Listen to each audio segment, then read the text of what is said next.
yang kita biasa bangun sahur, insyaallah ke depan akan lebih baik lagi di hari-hari di luar Ramadan. Baik, waqtilafil laili wan nahar. Waqtilafil laili wan nahar. Pergantian siang dan malam. Silih berganti siang dan malam. Ini kalau kita perhatikan, malam itu dia gelap. Malam itu gelap. Sehingga orang mencari lampu, cahaya agar bisa terang malamnya. Wan nahar mudhi. Sedangkan siangnya, harinya itu terang, bercahaya. Ini Allah Azza wa Jalla sebutkan demikian. Wa ja'alna al-laila wan nahara ayatain. Jadi siang dan malam ini ayatain. Famahawna ayatal lail wa ja'alna ayatan nahari mubsarah. Bukankah di tempat yang sama, yang tadinya malam, hari ini siang? Tidakkah kita berpikir bagaimana hebatnya Allah Azza wa Jalla? Di tempat yang sama, siang dan malam. Ada kondisi yang manusia selalu khawatir, terlebih di tempat kita. Kita begitu sangat tergantung dengan namanya hari ini ada lampu. Ya. Memikirkan bagaimana kalau putus bola lampu, bagaimana nanti malam itu sudah selesai masalahnya. Bele tepun. Ya, luar biasa. Yang kedua, kita perhatikan malam dan siang ini kadang dia berbeda masanya, lamanya. Lama dan pendeknya bisa berbeda. Ada kalanya yatulul lail, malam itu lebih panjang. Durasi waktunya, jamnya lebih lama. Rib malam ngawraw. Wa ahyanan yatulun nahar, ada kalanya siang itu lebih lama. Pengalaman terasa itu kalau di Arab itu kalau musim panas. Musim panas itu subuhnya lebih cepat. Malamnya pendek. Kemudian kalau musim dingin itu malamnya lebih lama. Maghribnya lebih cepat, subuhnya lebih lambat. Kalau kena puasa pas musim dingin, Masya Allah, nikmat, ghanimah. Kalau pas puasa musim panas, Masya Allah. Namun begitulah Allah gulirkan, Allah berikan gantinya. Allah sebutkan yulijul laila fin nahar wa yulijul nahara fil lail. Allah masukkan ini sekali, itu sekali. Jadi perbedaan siang dan malam di sisi panjang dan pendeknya. Begitu juga perbedaan di sisi panas dan dinginnya, cuaca adem dan cuaca panasnya. Siang itu panas, malam itu dingin. Bagaimana kekuasaan Allah Azza wa Jalla? Ada kalanya bahkan menjadi musim dingin dan musim panas dengan keadaan yang luar biasa. Yang kita nggak bisa berikan contoh di sini. Batanya kata tapi di Arab lebih panas. Ada negara lain teman-teman kita di Afrika yang merasakan lebih panas. Tapi kenapa mereka itu kadang bisa salat lebih nyaman, tentram, bisa lama-lama salatnya? Ya, di Afrika itu, ketika musim panas mereka bisa juga salat tarawih kayak kita. Sampai basah baju mereka, bercucuran keringat. Nggak ada AC. Inilah dikatakan tadi alladzina amanu wa tatma'innu qulubuhum bi dzikrillah. Kalau bukan karena iman nggak mampu bertahan di situ, Pak. Maka zikrullah inilah yang memberikan kenyamanan, ketentraman hati. Sedangkan AC ini, fasilitas dingin ini semua.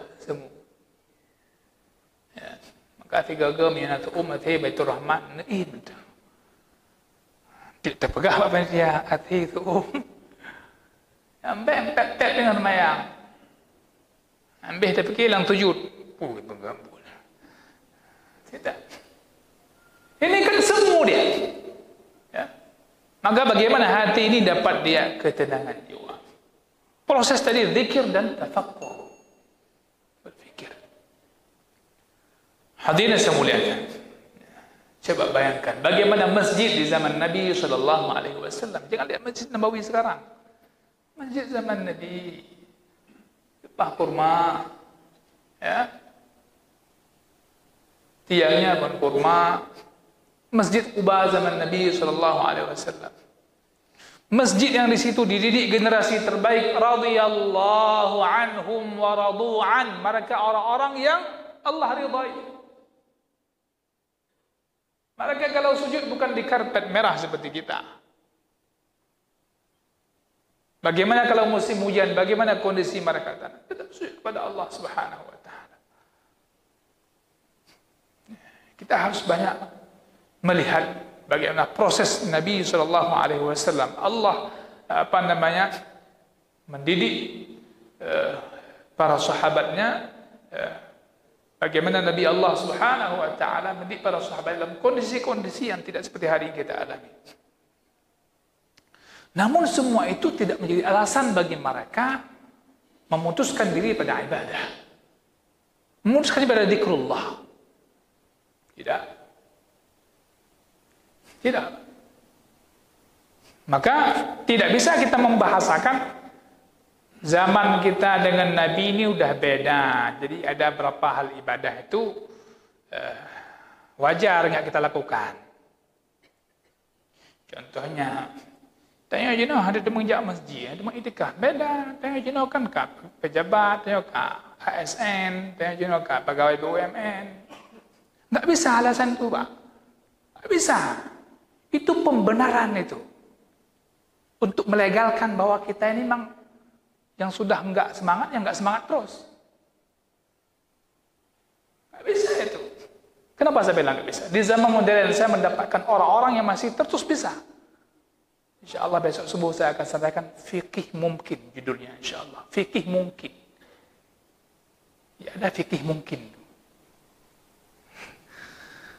Besok insya Allah saya sampaikan. Tapi sekarang, dulu sahabat Nabi pedagang, ya kan? Itu profesi mereka, apalagi penduduk Makkah. Penduduk Madinah itu petani, ya kan? Bahkan dagang mereka kadang keluar daerah. Bagaimana Nabi Shallallahu Alaihi Wasallam memberikan konsep berpikir pada mereka menyikapi Ramadan ini, sehingga bab iktikaf itu sampai hari ini masih terwariskan sunnah itu. Nabi lakukan, istri-istrinya lakukan, para sahabatnya lakukan. Sampai hari ini iktikaf itu ada. Kita perhatikan di Masjid Nabawi, di Masjidil Haram, sampai hari ini bahkan orang di berbagai negara datang, selain orang penduduk Saudi sendiri, untuk iktikaf. Mereka itu rata-rata orang punya kerja. Saya tanya itu, Pak. Saya tanya. Kita pernah jumpa juga sama orang Aceh yang kerja di Qatar. Iktikaf di sana. Mereka ini rata-rata memang sengaja mengambil cuti tahunannya ketika 10 akhir Ramadan. Ini contoh fikih mungkin. Jangan kita membahasakan, nggak mungkin lah, beda zaman Nabi dengan zaman kita. Tapi kita Nabi itu wewek gaki gerau duranya. Fasilitas untuk kerja lebih sulit mereka kalau kita perhatikan. Bagaimana mereka bawa barang dagangannya? Bagaimana dengan alat pertaniannya? Jadi mesti betul-betul teliti dalam membahasakan sesuatu yang sifatnya ibadah. Sehingga umat ini tidak terkecoh. Seakan-akan ada ibadah-ibadah zaman ini nggak mungkin lagi kita lakukan. Sehingga para ulama yang membahasakannya, seseorang itu nanti dia ketika iktikaf mesti memperhatikan orang yang ditinggalkan di rumah itu tercukupi nggak kewajibannya. Jangan sampai orang di rumah keluar ke kios-kios terdekat minta utang. Oh bapak nggak iktikaf, jerau. Saya pernah kajian, mengikut pengajian di Masjid Quba dulu, pembahasannya tentang iktikaf ini. Yang kadang orang tidak bisa memerhatikan, tidak bisa mengklasifikasikan antara kewajiban dan sunatnya. Sehingga terjadi fitnah. Ini fitnah yang menimpa orang saleh namun tidak faqih dalam melihat sebuah ibadah. Semangat ibadahnya Masya Allah. Dalam waktu yang sama, si anak di rumah, istri di rumah, tidak ada bekal makanan untuk dimasak. Sehingga si istri ini pergi ke warung sebelah untuk berhutang. Nanti biar suami yang bayar ketika sudah selesai. Ini fitnah. Ya, jadi hal ini mesti ada persiapan. Saya dulu pernah sampaikan sebelum Ramadan, masuk Ramadan ini butuh modal. Di antara modal Ramadan butuh modal harta, modal uang.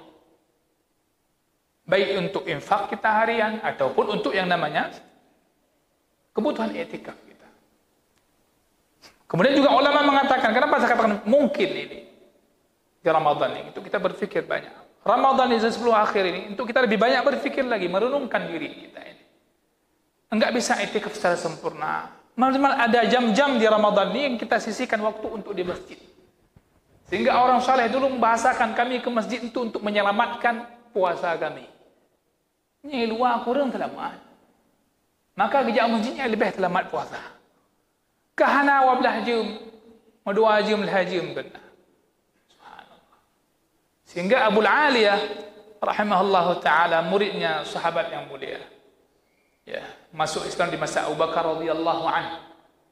Beliau ini memang sempat hidup di zaman Nabi di masa mudanya, tapi masuk Islam di masa Khalifah Abu Bakar radhiyallahu anhu. Beliau mengatakan, orang senantiasa dikatakan berpuasa, orang berpuasa itu dianggap berpuasa selama dia tidak ghibah. Ya, walaupun dia tidur, masih dianggap puasa. Tapi tentu makna ini bukan berarti enggak salat. Salat enggak dibahas lagi, itu sebuah kewajiban yang enggak diperdebatkan. Begitulah orang dulu cara menjaga puasanya. Hadirin saya muliakan. Maka kembali kepada tadi. Semua yang Allah jadikan ini ada di zaman Nabi, tidak ada di zaman kita. Pergantian siang dan malam, keadaan siang dan malam, semua itu ada. Agar kita berpikir, agar kita enggak mencari-cari alasan untuk meninggalkan sebuah amalan. Tang-tang jino tu'um ta'damun Nabi hana tu'um. Tu'um. Ada belum hati. Subhanallah. Nyo bekah-bekah. Inyo bekah-bekah. Gaki. Subhanallah. Masa saya dulu di Madinah itu masih bis-bis itu, bis mengantar kita ke Masjid Nabawi itu belum ada AC. Mentang-mentang yang oleh buaya ya. Bayangkan, taik dari tempat tenggai asrama masjidnya. Mutim belum, Masya Allah. Tapi tertemikir cik, daman Nabi hana matau. Lepas kerja. Ya. Bahkan sahabat yang tipuro kerja masjid Rasulullah sallallahu alaihi wasallam rumah jauh. Nah itu dia sahabat yang lain dibancara pindah rumah, dekatkan rumah dengan masjid. Rasulullah sallallahu alaihi wasallam menyampaikan fadilah keutamaan pergi ke masjid. Hanya jadi pindah rumah. Masyaallah. Luar biasa. Hadirin saya muliakan. Sedikit lagi kita lihat bagaimana pergantian siang dan malam. Juga di situ ada kalanya kita merasakan musim hujan, ada musim tidak hujan. Siang dan malam, ada kalanya masa-masa yang kita lalui itu damai, ada kalanya masa perang. Kita kan sudah alami dah. Itu semua pergantian siang dan malam. Kita ingat dulu di masa konflik, nyak hai ka poh nam kamu urung kurku pelo gading ini. Nya hana leja ada biar rumah. Enggak ada. Malam itu kelam. Takut orang. Kalaupun ada aktivitas cuma berapa jam di siang hari. Walaupun keadaan tidak nyaman, tapi merasa lebih nyaman di siang hari. Kalau sudah malam, enggak ada cerita. Sampai besoknya. Bagaimana Allah buat pergantian itu semua kadang. Ingat yang ayat tadi, Rabbana ma khalaqta hadza batila. Ya Allah, nyo mandum nyo hana sia-sia, tidak ada yang sia-sia. Rabbana ma khalaqta hadha batilan subhanaka faqina adzaban nar. Karena fikir, ya, selalu tak lepas. Akan muncul hal-hal itu. Perasaan itu hadir dia. Rabbana ma khalaqta hadza batila. Apapun keadaan yang silih berganti, tidak sia-sia, enggak ngawur itu semua. Enggak ngawur. Semua ada hikmahnya. Bagaimana ujung-ujungnya? Faqina adzaban nar. Ya Allah, selamatkan kami daripada azab neraka. Hadirin semuliakan, maka Allah bahasakan, ya, wa tilkal ayyamu nudawiluha bainan nas. Perganti yang aman dan tidak amannya negeri, suatu saat waktu yang berjalan pada kita. Begitulah Allah buat silih berganti, ya, hari-hari yang berjalan di kalangan manusia. Wa tilkal ayyamu nudawiluha bainan nas. Maka jemaah semuliakan, barang siapa yang merenungkan pergantian siang dan malam, perbedaan siang dan malam, maka dia akan mendapatkan pada keduanya ayat Allah Azza wa Jalla, yang mana itu akan menakjubkan cara berpikir kita semua. Maka Allah katakan, la ayat, sungguh ini tanda yang jelas akan keesaan Allah Azza wa Jalla dan segalanya. Li ulil albab. Saya ingin tutup di sini. Li ulil albab. Li ashabil albab. Al-albab jama' lub, yaitu akal. Ya. Lubun ini akal. Al-aql. Ulul albab ashabul aqul, orang yang punya akal. Ya. Kita tengok kena sang-sang tengok. Tengok padum trip nama kai, padum trip nama kai. Li ulil albab kata Allah. Hum ashabul aqul. Ya. Nah, dasar manusia ini akal dia. Maka dikatakan dengan lub. Kalau enggak berakal, maka ini cacatnya. Akan tapi apa yang maksud dengan akal di sini? Apakah maksudnya akal itu zaka, kecerdasan? Ya. Apakah demikian?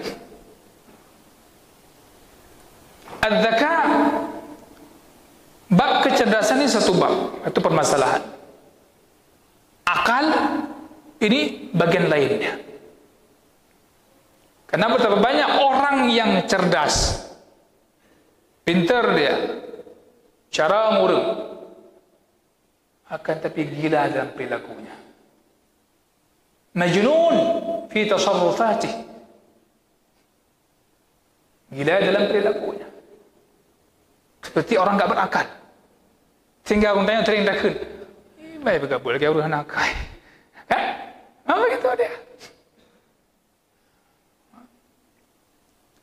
Makanya enggak usah heran kena. Orang punya titel akademik setinggi apapun, kadang perilakunya ini tidak menunjukkan kecerdasan dia. Karena memang akal satu permasalahan, zaka kecerdasan satu permasalahan. Maka baguslah bagi orang bisa mengumpulkan dua-duanya. Ini aman. Maka apa yang maksud akal tadi dikatakan? Bukanlah bermakna selamanya itu makna zaka, kecerdasan, tidak. Betapa banyak orang yang cerdas, pintar, namun perilakunya tidak menunjukkan orang yang pintar. Nah, maka akal itu pada hakikatnya adalah sesuatu yang dipahami oleh orang itu dari buruknya perilaku. Dia bisa memahami, bisa melihat. Sehingga orang berakal itu, dia kadang sebelum melakukan sesuatu berpikir panjang dulu.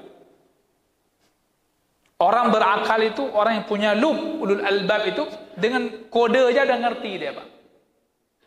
Maka dikatakan sebuah ungkapan, al-labibu bil isyarat yafhamu. Orang cerdas itu, orang berakal itu, adalah orang yang dengan isyarat aja dah paham dia. Dia lihat lampu isyarat itu paham, Pak. Al-labibu bil isyarat yafhamu. Kode aja ngerti dia. Kode ngerti dia. Ngerti dia. Kali long kode dia nampak mesti memang beda tingkah. Subhanallah. Ni kalau jamuan Cina ikun jamuan kehebat, ke maju teknologi. Banyak aku ada. Banyak aku ada. Temang lewat saya mendang kita masuk kamar mandi ada aku. Merah itu panas. Ya. Biru itu ya, enggak panas. Tapi kalau paham kode-kode itu enggak lagi ditulis pun kata. Walaupun ini kadang proses dengan pengalaman. Ala kulli hal ini saya katakan akal dengan cerdas itu tidak selamanya berbarengan pada seseorang. Maka apabila Allah Subhanahu wa taala berikan bagi seorang itu nikmat dia cerdas, pintar dia dan akal sekaligus, maka tamat alaihi ni'mah. Maka sungguh telah sempurna nikmat atas orang tersebut. Ya, sempurna dia. Maka di sini dikatakan, na'udzubillah min dzalik, kepada orang yang kadang dia diberikan nikmat hanya cerdas, pintar namun tidak berakal, ataupun akal tapi enggak pintar juga. Mesti dua-duanya sempurna ya, nikmat. Oleh karena itulah semua orang kafir, ingat bagaimana Al-Qur'an membahasakannya agar kita jangan tertipu. Jami'ul kuffar, semua orang-orang kafir itu walaupun mereka cerdas-cerdas. Kan banyak orang kita akhirnya kan kagum dengan kecerdasannya. Cerdas-cerdas, pintar-pintar orangnya. Fa innahum laysu uqala. Ketahuilah mereka itu semua bukan orang yang berakal sebagaimana dimaksudkan dalam Al-Qur'an itu. Pintar memang. Maka kita orang muslim itu jangan bersaing dengan mereka hanya ingin kejar pintarnya. Sehingga akal kita tinggalkan. Banyak orang pintar, bunyi adzan enggak lagi dia pahami. Kenapa? Hanya dia akal. Mak gelit pintar pun. Semat. Tengok jamun nyak temat, cepat lepot. Ya? Hotel temayang, cepat. Tinggal gurau dia ke carang dah. Temayang dah. Bengah tu. Hadirin saya muliakan. Mana boleh buktinya? Mana ayat yang Allah mengatakan orang kafir itu walaupun berakal, walaupun cerdas, tapi enggak berakal. Bahkan Allah setarakan mereka dengan binatang. Boleh dibuka di antaranya di surah Al-Anfal ayat 22. Inna syarrad dawabi 'indallahi as-summul buhmul ladzina la ya'qilun. Seburuk-buruk binatang adalah as-sum, al-bukm. Apa makna as-sum? Tuli dan bisu. As-summul bukm alladzina la ya'qilun, orang yang tidak berakal, itu orang kafir. Hadirin yang saya muliakan, mudah-mudahan kita memahami makna liulil albab adalah orang yang berakal. Maka dikatakan setiap manusia yang berperilaku buruk, maka dikala itu laisa bi'aqil, dia tidak berakal. Ulul albab lah orang berakal yang berfikir ciptaan langit dan bumi yang Allah berikan dalam kehidupan dia mengambil ibrah darinya, ya. Dan mereka orang yang sentiasa menjadikan hidupnya bertafakur, ya, tanpa melepaskan zikir kepada Allah Azza wa Jalla. Itulah orang-orang yang berakal. Ini belum habis, tapi nanti kita akan lihat bagaimana penjelasan alladzina yadhkurunallaha qiyaman wa qu'udan. Nanti kita akan bahas pada pertemuan yang akan datang insyaallah, mungkin ba'da al-'aid. Kenapa di sini Allah mendahulukan yadhkurun baru yatafakkarun? Kenapa Allah dahulukan yadhkurun dulu? Zikir, kemudian tafakkur. Ya. Nanti saya akan kasih sebuah pembahasan di sini, sebuah tugas amal untuk kita sehari-hari dari sekarang dan seterusnya. Mari kita hanya setiap berzikir walaupun ba'da salat. Subhanallah, Allahu Akbar, dan sebagainya, itu hadirkan tafakkurnya. Hadirkan tafakkurnya. Jangan lepas zikir daripada tafakkur. Baik, sebagai kalimat penutup saya sampaikan apa yang disebutkan oleh para sahabat tentang Abu Darda radhiyallahu anhu. Abu Darda radhiyallahu anhu qila li Ummi Darda, Ada orang bertanya kepada Ummu Darda, itu istri Abu Darda radhiyallahu an, tentang bagaimana keadaan Abu Darda. Maka nasyan Abu Darda radhiyallahu an. Qalat, maka istrinya mengatakan, maka untuk tahu suami itu jangan istri, Pak. Ya. Qalat, istrinya mengatakan, Ummu Darda mengatakan, urusannya yang paling banyak adalah tafakkur. Abu Darda salah seorang di antara sahabat yang paling banyak bertafakkur. Sehingga dikatakan kepada Abu Darda radhiyallahu anhu, apakah menurutmu tafakkur itu merupakan amalan di antara amalan bagian daripada ibadah, bagian daripada perintah Allah, amalan daripada amalan syariat ini? Maka beliau mengatakan, "Naam, tafakkur itu merupakan amalan." Huwa al-yaqin. Itulah sebuah namanya ya, yaqin. Insyaallah nanti kita akan lihat ya, bagaimana tafakkur dan zikir ini akan mengantar seseorang kepada sikap bijak dalam kehidupannya sehari-hari. Mudah-mudahan bermanfaat. Dengan berfikir akan hilang kelalaian, insyaallah. Sebagai kata Ibnu Aun radhiyallahu anhu wa rahimahullah taala. Subhanakallah bihamdik, asyhadu an la ilaha illa ant, astaghfiruka wa atubu ilaik. Wa sallallahu wa sallama ala nabiyyina Muhammad. Wassalamu alaikum warahmatullahi wabarakatuh.